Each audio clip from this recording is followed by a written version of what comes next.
In this section, I'm going to talk to you guys about physical health, why it's so important. I'm just going to say like the physical health component of this video that I'm talking about. I'm not going into the traditional, go to the gym and work out like a bodybuilder like I used to. That's there, but I also know realistically when you're coming down from being stoned all the time, being in a different place with yourself and your lifestyle, it's not very feasible for people to go immediately from that into like becoming a gym bro that goes like 6 days a week and wants to work out 2 hours a day and then eats like crazy amounts of protein and wants to get jacked. Like it takes a specific kind of mindset to build that. Now, if that's your goal, great. Like it's possible to get there, but some of the things I'm telling you now, they almost seem like they're too trivial or basic, but we have to start with the basics because when we're at our lowest point, it's hard for us to even do the simplest things. So let's start talking about physical health by focusing first on our appearance and how that affects how we feel and our self-esteem and self-worth. When someone spends a lot of time getting high, and I know this was true for me, they tend to neglect things like their appearance, okay? They may not take care of their personal hygiene, grooming. They may not make time for these things because let's face it, in that phase of your life, it doesn't really matter. It is not a priority. You get this sort of laissez-faire, let's do it later type of attitude, right? You don't want to do it. Why does it matter? This is not just true for your physical appearance, it's also true for your physical surroundings. People that get really high all the time, they're maybe not cleaning up their desk, maybe not taking care of their laundry, pretty much their room or their home, wherever they live, is usually a mess. But when you're starting over, we have to find ways to build back your self-esteem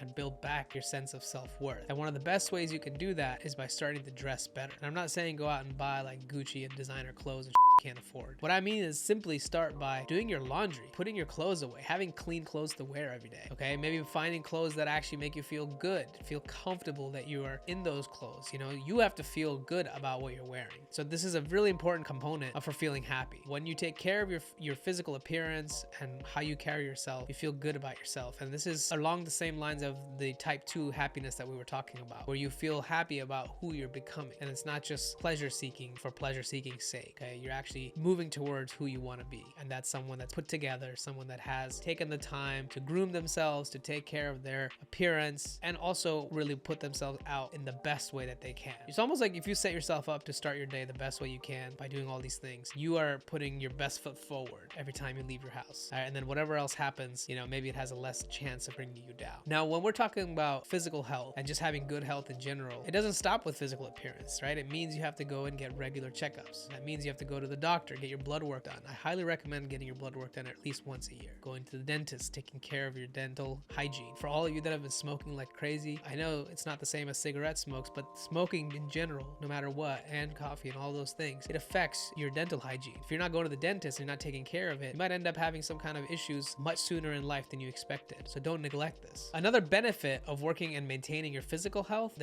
is that it keeps you busy. And staying busy is a big part of preventing relapse. Because what happens is every time you get bored, you're gonna look for easy ways of getting out of it by getting high. But the reality is when you're bored like that, getting high doesn't just cure your boredom, okay? It makes you accept your boredom and you become a little scatterbrained and you refresh the way you were thinking about your situation. And most of the time when you're getting high because you were bored, you don't end up doing anything that productive anyway, all right? So the easiest way for you to solve your boredom is to actually go for a walk. Like every hour of the day, if you aren't doing anything, just get up and go for a walk. It's good for your physical health. And now you've really just taken care of one aspect of your life that's really important. Now I know it can seem like a lot, but you have to decide what's most important to you and start there. You can't do all of it at once. So just like with everything else we talk about, take it a day at a time and every day tell yourself that I'm getting better. And if you don't feel like you have the courage today to do what I'm asking of you or to put yourself together, simply ask for help. And who can you ask for help? Ask the universe. In your morning meditation towards the end, you say, hey, call upon this universe to help me be better today. And you can even be grateful. I'm